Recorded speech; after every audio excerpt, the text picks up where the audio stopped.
నమస్తే, welcome to సత్యాగ్రహి. నేను రేఖ. తెలంగాణ రాజకీయం అంటేనే మసాలా దోశ మీద కారం చల్లినంత ఘాటుగా ఉంటుంది. కానీ ఈ మధ్య కాలంలో గాంధీ భవన్లో వండుతున్న వంటకాలు చూస్తుంటే కారం కాస్త ఎక్కువై సొంత మనుషుల కళ్ళే నలిగిపోతున్నట్టున్నాయి. పాపం, మన ముఖ్యమంత్రి గద్దెనెక్కగానే నేను ట్రెండ్ ఫాలో అవ్వను, ట్రెండ్ సెట్ చేస్తా అన్నంత రేంజ్లో హడావిడి చేశారు.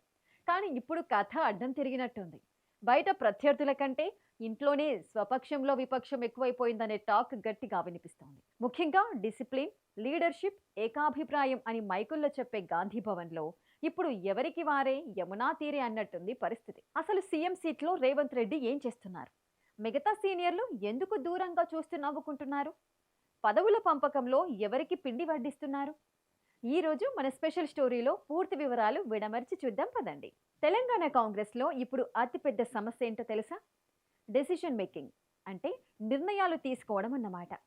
ప్రజాస్వామ్యంలో సలహాలు సూచనలు తీసుకోవడం చాలా సహజం. మంత్రులతో కూర్చుని ఎమ్మెల్యేల అభిప్రాయాలు విని పార్టీ సీనియర్లను కలవడం అనేది ఒక పద్ధతి. కానీ మన సీఎం స్టైల్ వేరు. ఆయన ఆలోచిస్తారు, ఆయనే నిర్ణయిస్తారు, ఆయనే ప్రెస్ మీట్ పెడతారు, ఆయనే ఆదేశిస్తారు. మరి మిగతా ఎమ్మెల్యేలు మంత్రులు ఏం చేయాలి?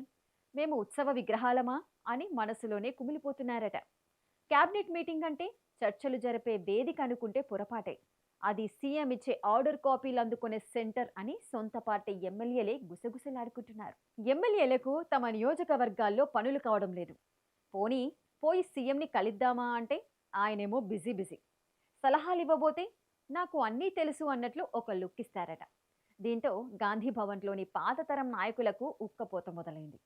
తాతల కాలం నాటి కాంగ్రెస్ నాయకులం మేమైతే నిన్నగాక మొన్న వచ్చిన ఆయన మనకి క్లాసులు పీకడం ఏంటి అని కొందరు సీనియర్లు లోపల లబోదిబోమంటున్నారు. ఇక అందరికంటే పెద్ద ఉడుకు పట్టు ఎక్కడొచ్చిందంటే పదవుల పంపకం. దశాబ్దాలుగా కాంగ్రెస్ జెండా మోసి పోలీసుల లాఠీ దెబ్బలు తిని కేసులు ఎదుర్కొని సొంత డబ్బులు తగలేసుకున్న ఒరిజినల్ కాంగ్రెస్ నాయకులు ఇప్పుడు ఆకాశం వైపు చూస్తున్నారు. ఎందుకో తెలుసా? పదవులు, ప్రాధాన్యతలు, ప్రాజెక్టులు అన్నీ కూడా పచ్చ జెండా నీడ నుంచి నీలం, తెలుపు, ఆకుపచ్చ జెండా కిందకి మారిన పాత మిత్రులకే దక్కుతున్నాయట. కాంగ్రెస్ లో జెండా మోసినోడికి జెండా కర్ర మిగిలింది. పక్క పార్టీ నుంచి జంప్ జలానీలా వచ్చినోళ్ళకి కార్పొరేషన్ చైర్మన్ సీట్లు, నామినేటెడ్ పదవులు, హోదాలు దక్కాయి. ఇదెక్కడి న్యాయం సామి? ఎమ్మెల్యేలు తమ అనుచరులకు ఏమైనా చిన్న పనులు చేద్దామన్నా అక్కడ సీఎం పాత బ్యాచ్ ప్రత్యక్షమవుతుందంట.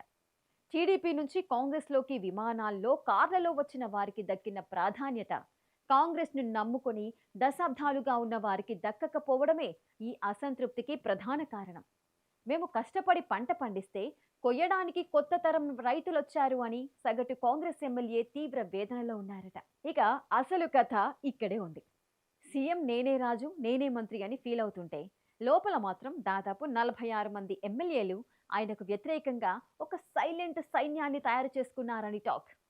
బయట మీడియా ముందుకొచ్చి రేవంత్ రెడ్డి మా నాయకుడు అని చిరునవ్వులు చిందిస్తున్నా రాత్రి వేళల్లో ఢిల్లీ విమానాలు ఎక్కేసి హైకమాండ్ పెద్దల ఇళ్ల తలుపులు తడుతున్నారట. ఢిల్లీ వెళ్లిన నేతలు ఏమని కంప్లైంట్ ఇస్తున్నారంటే, కంప్లైంట్ నెంబర్ 1, మాకు అపాయింట్మెంట్ దొరకడం లేదు. కంప్లైంట్ నెంబర్ 2, మా మాటకి ప్రభుత్వంలో విలువ లేదు.